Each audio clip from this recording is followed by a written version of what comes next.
Well, I appreciate the invitation to be with you all today. Rick said about the length of the speech. Woodrow Wilson used to tell folks, they would ask him, how long of a speech are you going to give? And he'd say, well, how much time do I have to prepare? And he'd say, well, what if you needed to do it today? And he said, well, I can give an hour and a half long speech. And what if you got a week to prepare? Well, I can do, 30, 45 minutes. 2 weeks, I can do it in 10 or 15. So I'm happy to tell you all I've had 2 months to get this speech ready. So it's not going to be too long. What I want to spend most of my time doing, hopefully, is to hear your questions and concerns. I do want to say thank you to the sheriff for your service. I want to say thank you to Rick and the executive committee for what y'all do for the Republican Party. I've been a county party chairman. I know what a thankless job that can be, and I appreciate y'all carrying the banner for the Republican Party. I want to thank Dr. Austin for serving on the state committee. That is a tough job, and it is particularly tough when they're dealing with these issues where the party's trying to take some positions and stake out some ground. And I think that's an important function for the Republican Party to play. But I do want to congratulate the entire state committee on the position that they took with respect to the religious freedom issue. And John Watson, I can tell you, he's reached out to me. I know he's reached out to people from the entire spectrum of the Republican Party to try to bring the party together and have everybody working towards a common goal. So having said all of that, what I'd like to do today is talk to you about who I am, sort of where I come from, why I'm interested in public service, why am I running for Secretary of State, what I hope to accomplish in the Secretary of State's office, and then a little pitch about what I'd like from you in the way of helping me in this campaign, and then hopefully we can have some questions. So a little bit about me personally. My great-grandfather moved to Columbus, Georgia, to work in the Eagle and Phoenix textile mill. That's what brought him to Georgia and to Columbus specifically. He worked at the Eagle and Phoenix textile mill for 50 years, and it was a good place to work, helped provide for the family. My grandfather left school in the 8th grade during the Great Depression, worked a number of odd jobs in and around Columbus to help provide for the family until he enlisted and served in the Army in World War II. He moved. When he enlisted in the Army, he served in the Pacific Theater, came home after World War II. He married my grandmother. My grandmother worked at commercial printers in Columbus. My grandfather did a lot of different things. He was a milkman. He was a railroad conductor. He did a lot of different things. They put enough money together, and after a few years, they opened a grocery store at 5th Avenue and 8th Street in downtown Columbus. They had a grocery store. They had a filling station. They were entrepreneurial, small business people. My dad was the first member of our family to go to college. He worked in that same Eagle and Phoenix mill to help pay for tuition to Auburn University in the summers. And then he went on to law school. He's been in private law practice for the last 40 years, and I've followed in his footsteps. I went to Furman University, and then this is the part of the speech where most people kind of groan. I went to the University of Alabama for law school. But with both of my parents going to Auburn, that sort of counteracted that. But I tell you all that to say my family has enjoyed, because of being in Georgia, in America, we have enjoyed what I think we all think of as the American dream. Each generation's done a little bit better than the one before. And what got me interested in politics and getting into public service was that I saw that becoming harder and harder for new generations and for younger people to achieve because of our government. The government stands in the way a lot of times of people's ability to control their own destiny. And we can talk about a lot of different ways that happens, but that is what motivated me to get into public service. So I did want to give you just a little bit of personal background on me. The big new thing in my life is a year ago, August 20th, I got married to Jacqueline, the former Jacqueline Bird. The years really flown by. It's hard for me to believe we've been married for over a year now. But it's been wonderful, and I'm enjoying things right now, and had made the decision not to seek re-election to the state senate. I've been in the state senate representing District 29, which is a little bit south of here. It's Muskogee, Harris, Meriwether, and Troup counties. This is going to be my final term. I'd made that decision before getting in this race because, frankly, I had decided I was ready to do some new things, some different things. My mother got diagnosed in 2015 with pancreatic cancer. She passed away 15 weeks to the day from her diagnosis. And that makes you think about the time that you're spending, what are you doing with your life, and examining that, I decided to leave the Senate and really thought I was going to take a break from elected politics. So why am I running for Secretary of State? I'm running for Secretary of State because I want Georgia to be the fastest state in the nation to get a job, and I want it to be the toughest state in the nation to cast an illegal vote. So if you remember nothing else that I tell you today, that is what I'm setting out to do as your next Secretary of State. So let me talk first of all about the jobs part, because I think people wonder, well, the Secretary of State, don't they just sort of deal with corporations and election administration? That's true, those are things the Secretary of State does, but the Secretary of State also is over a number of licensed professions.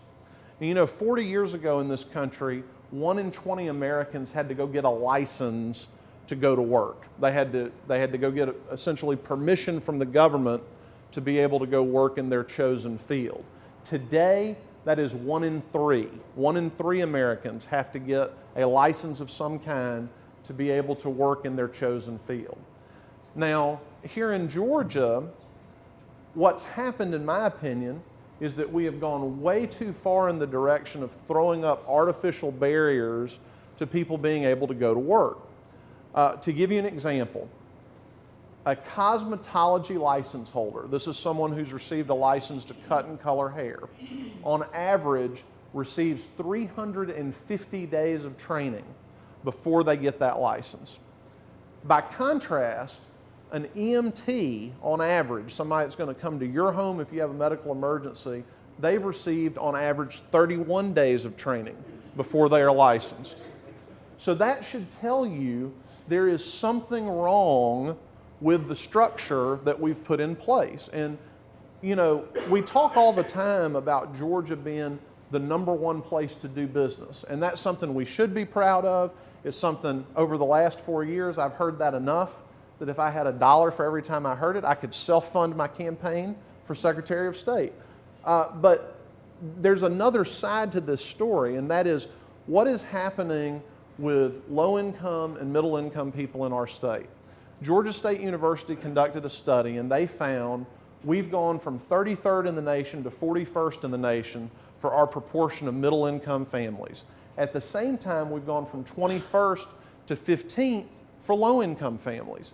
So what that tells me is that while we've got businesses oftentimes bringing their corporate headquarters to the metropolitan Atlanta area, and that's creating jobs, and that's a very good thing, for people who are trying to reach for that first rung on the ladder to economic success, things are getting harder for them. It's not getting easier for them.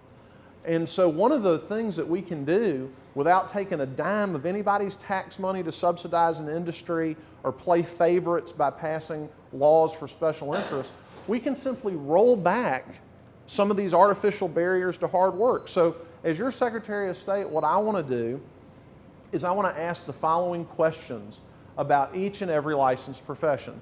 Number one, is there some sort of public interest that requires us to be in a situation where we make somebody ask permission from the government to do this job? Now, sometimes the answer is absolutely going to be yes. There are public safety and public health issues that are implicated with a number of these licensed professions.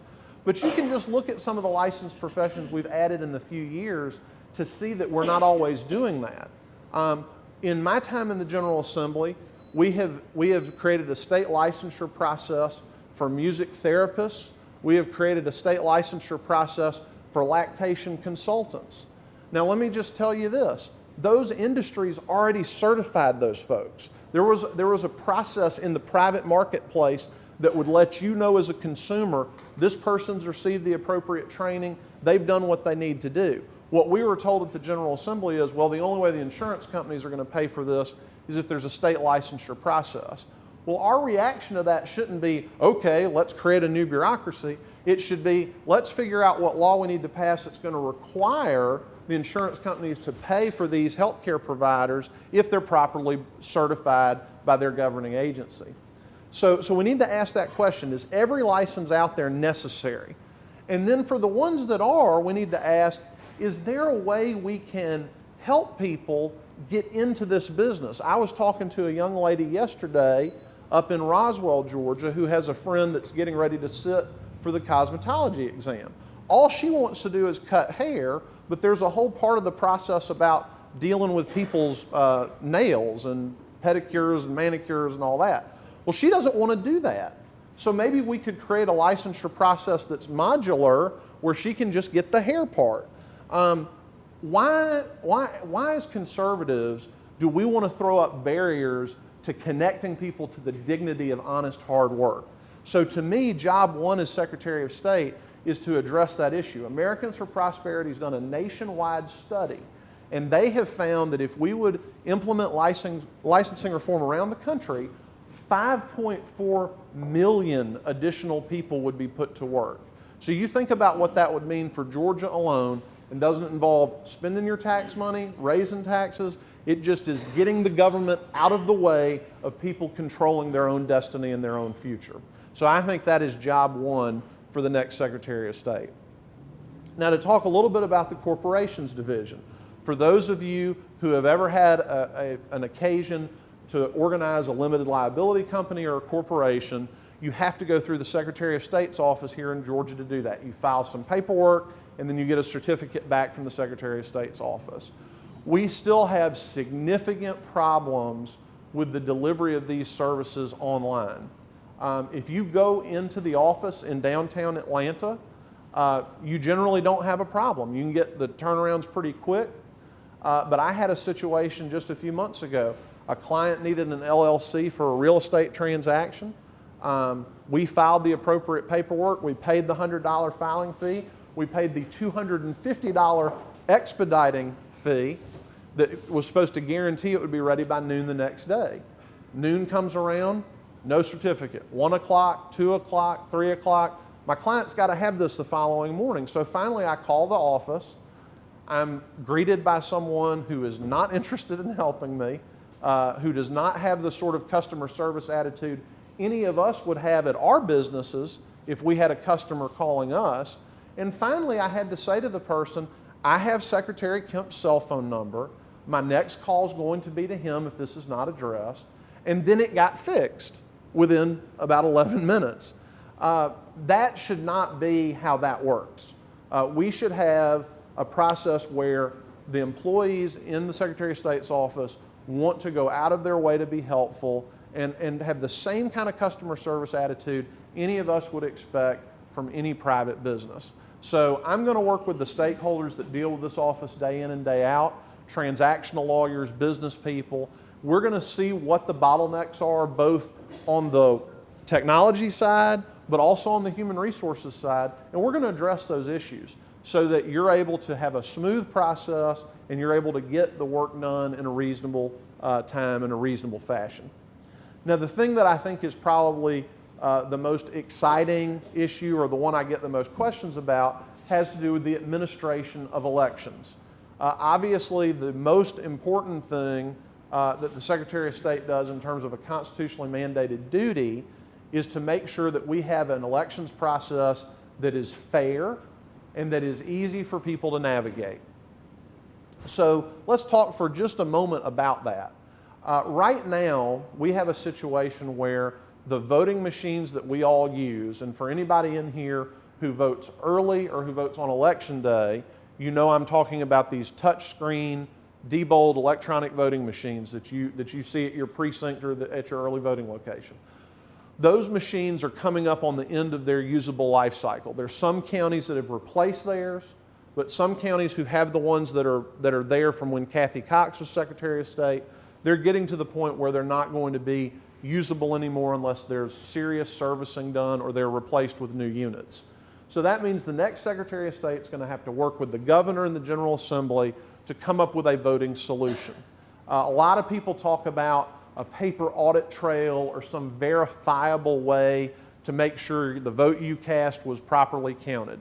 And there's a real concern when it comes to recounts, because if there's a close election, how do you really do a recount on an electronic voting machine? So what I'm pledging to everyone, I'm not going to tell you that there's this Model X machine out there that's the solution, because I haven't seen that. What I will tell you is we need an open and fair process. That is not what happened when the Diebold machines were acquired. There was a decision made, we're going to buy this type of machine, and then a decision-making process was designed to reach that result. And we need to have an open process where the General Assembly is being consulted, the governor is being consulted, but most importantly, that local elections officials are part of that process, because the Secretary of State is not the one standing in the precinct when voters appear to cast their ballots. That's the local elections officials, the local boards of election. So we need to have an open process, a competitive bid process that everyone can participate in, and we need to understand this is not going to happen overnight. We need to have this timed so that we acquire these machines in an off year, that they can be tested, that they can be used then for the first time in off-year elections, and that we don't really have a significant election for 18 months after the machines have been acquired. So anybody that tells you they're going to run in immediately, change all the technology, and make all these changes, you need to ask them, well, are you going to make sure you're getting the input you need? Are you going to make sure we're getting the best deal we can get for the taxpayers? And so for me, everything's on the table when it comes to voting machines, but the main thing is that we have that open process. The Secretary of State needs to be willing to defend Georgia election law. Let me tell you what I mean by that. Now, I assume here in Carrollton, y'all are aware of the special congressional election that took place a few months ago. Maybe you saw some television commercials, John Ossoff, Karen Handel. Well, during that race, people on the far left who know they can't change Georgia election law at the General Assembly, because we control the General Assembly, we control all the statewide constitutional offices. They have a new strategy, and the strategy is to run to an Obama-appointed federal judge and get that judge to rewrite election law in the middle of an election. That's what happened in the Karen Handel-John Ossoff race. The election was on April the 18th. The runoff was on June 20th. Georgia law is very clear. You can't register anybody to vote 30 days out from an election. Now, why is that? That is so that we are able to verify that people are who they say they are and that we have an accurate voter roll on the day of the election. So what happened? The left ran to court and said, this doesn't need to be March 19th, 30 days before the April election. It needs to be May 21st, 30 days before the runoff, because that runoff that's another election. Well, that's just not true, y'all. I mean, who in here has ever taken a Republican primary ballot? Probably everybody. When you go to the runoff, they're not going to let you vote in a Democratic Party runoff, because it is a continuation of the earlier election. So what happened in this lawsuit?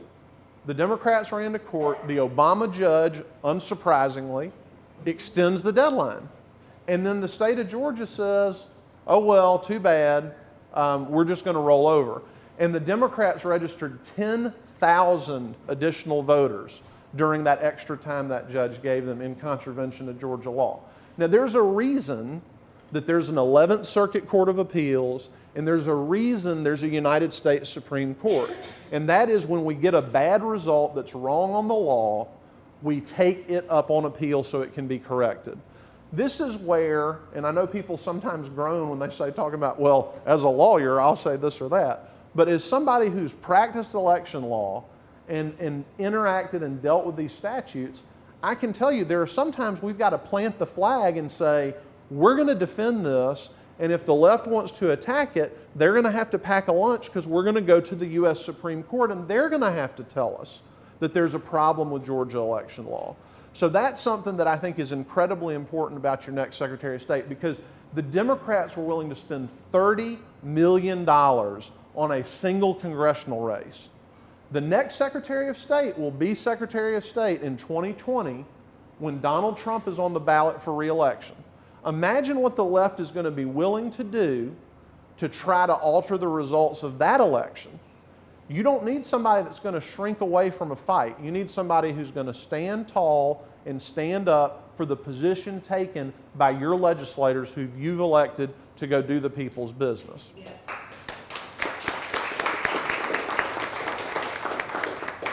One related issue on these legal concerns. There are 2 counties that were sued last year, and the lawsuits were to force those counties to print ballots in languages other than English. Now, let me be really clear about this. I think it is wonderful that our country and our state has a long tradition of welcoming immigrants from all over the country, people that have gone through the process and have followed the rules to come pursue their own American dream. But when you're talking about engaging in the political process in this country, it is not too much to ask that people understand English well enough to vote. And that's a position. And that's a position I'm going to defend as your Secretary of State. And I'm also going to do something else that I don't think has been done in a while. You know, we have a Republican president now. I think everybody in this room is probably aware of that. We ought to be working with President Trump and the Congress to make some changes at the federal election law level to address some of these problems, because most of the time the lawsuits that are coming are based on federal law. But that doesn't mean we just throw up our hands and say, oh, too bad. It means we roll up our sleeves, we go to Washington, D.C., and we say, look, you need to let Georgia run Georgia elections. You know, that's what Republicans are about. Lowest level of government, closest to the people. The last elections matter I'll mention to you that's sort of legally related is this. We have these groups. New Georgia Project is one of them. They take money from these leftist donors from around the country, and they attempt to have these voter registration drives. I'm all for voter registration. I want people to be registered, and if they're legally entitled to vote, I want them to be able to vote. What I don't want is for us to have fraudulent registrations flooding local offices in an attempt to game our system and allow illegal votes to be cast. And what I want you to know is that these groups who are out there, this is how they pay folks. They don't say, hey, I'm going to pay you $10 an hour to go up and down this neighborhood and register people to vote. They say for every registration you turn in, we're going to pay you $10. They pay a bounty for each registration that gets turned in.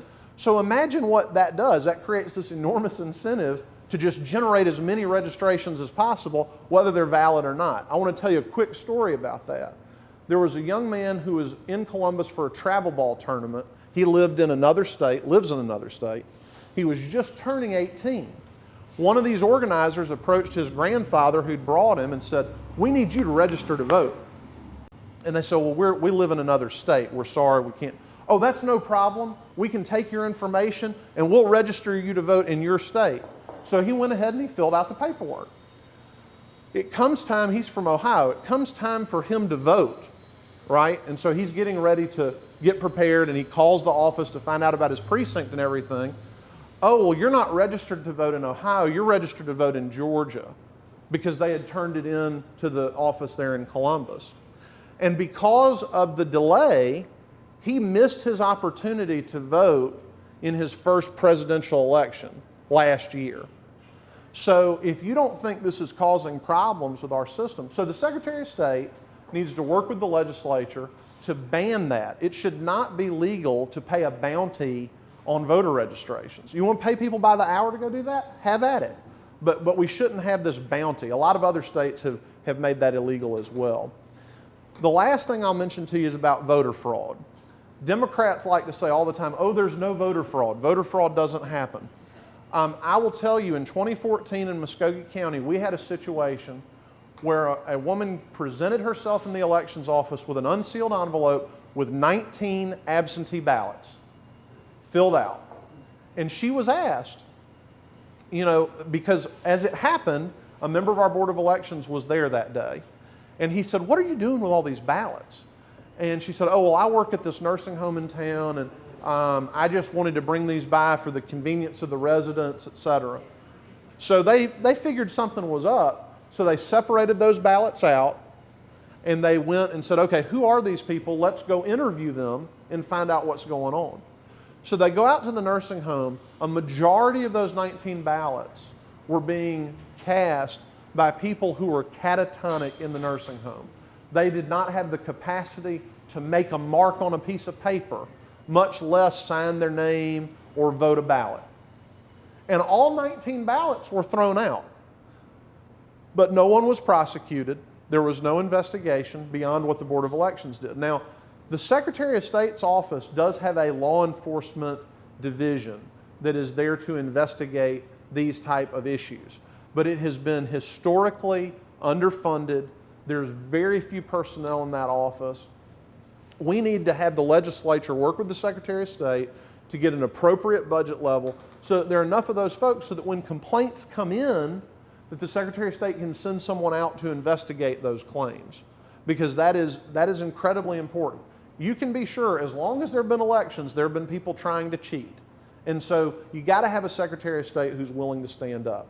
So the last thing I'll say to you on the campaign front is this. There are 4 of us running in the Republican primary. There are 2 state representatives, there's a mayor up in North Fulton, and there's me. So people ask me all the time, why you? Anybody can understand these issues, anybody can attack these problems. Well, the difference I would argue to you is this. Over the last 7 years I've spent in the state Senate, when an issue has come up, I have been willing to stand my ground and fight. When I ran in 2010, I ran on a platform of bringing ethics reform to the General Assembly and ending the practice of unlimited lobbyist gifts to members of the General Assembly. I got up there, I started to try to do it. I was told, you're going to be primaried, you're going to be sent home, this is never going to pass. 3 years later, we passed Georgia's first limitation on gifts to lobbyists. I didn't back down, I didn't step away from it. I made some people mad, but I did what I told the people of my district that I was going to do. We took on this religious freedom issue, and it's true, Governor Deal vetoed the bill that was passed in 2016, but we've seen every declared Republican candidate for governor has taken the position that they're going to defend your religious freedom if they're elected and sent to the governor's mansion in 2019. So I've demonstrated over the last 7 years, I don't just talk about these issues. When I commit to you, I stay committed and I will do what is necessary to get the job done. And to me, that's the difference, because the next Secretary of State is going to be under enormous pressure from the media and from the left. Oh, you need to play fair, which means giving in to every demand they make. I'm not going to do that. I'm going to stand up for the rule of law. I'm going to stand up for the principles we believe in. So the last thing I'll mention to you is, because my friend Alton Russell, who some of you know, Alton taught me this, he's been in sales for 50 years, and he says, if you don't ask for the order, you don't get it. So there are 3 things I want to ask you for before I close. May 22nd is the Republican primary. I need your vote for Secretary of State. A lot of people will be voting for governor, lieutenant governor, other things, but we need your vote for Secretary of State on May 22nd. The second thing is we'd love to have you join our campaign. Matt Fuentes, who works with me, is sitting right over there. He's got a pad with him. We'd love to get your contact information so that we can keep you informed about what we're doing. The third thing I'll mention to you is this. We are looking for people to financially invest in this campaign. We expect this campaign to cost somewhere around $1 million to run this race. And I'm sad about that, but that's what it requires to be on television in a significant way around the state of Georgia. And so if you believe in what you've heard today and you're willing to sign up and join our campaign, I don't care what the level of investment is. I have a friend of mine, 20-year-long friend of mine, lives in St. Louis, Missouri, works at an Enterprise rent-a-car franchise, and he sent $5. My goal is to have the most donors. I'm not looking to have a bunch of people write $6,600 checks to this campaign, but we need people financially invested and financially committed. And if we do that, we're gonna win the race, because we'll be able to get the message out that you've heard here today. So I thank you for listening to this talk. I thank Rick for bringing a lawyer to speak to you and giving me a captive audience. That's a dangerous thing to do. If there's time, I'd be delighted to answer any questions, but thank you very much. Yes, ma'am. One area that doesn't get often mentioned, but it's the military and getting the returns, getting the votes from the military back and getting them counted in time. Yeah, let me address that. So the question is about military and overseas voting. It is obviously of paramount importance. People who put on the uniform of the United States, who are defending our freedom overseas, be allowed to exercise their right to vote. And there are a couple of things I would say about that. Currently, we have a system, those of you who've been voting for a while will know, we used to have a July primary, late July primary, but we went to this May primary because there's a federal law that says if you don't have a plan in place, you got to have a 45-day window for each election. So that's why we now have a 9-week runoff, not a 3-week runoff.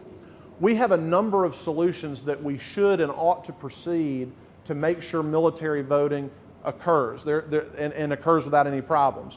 Instead of necessarily relying on mail, there are a number of secure solutions that involve both telephone contact and online casting of ballots over a secure military channel.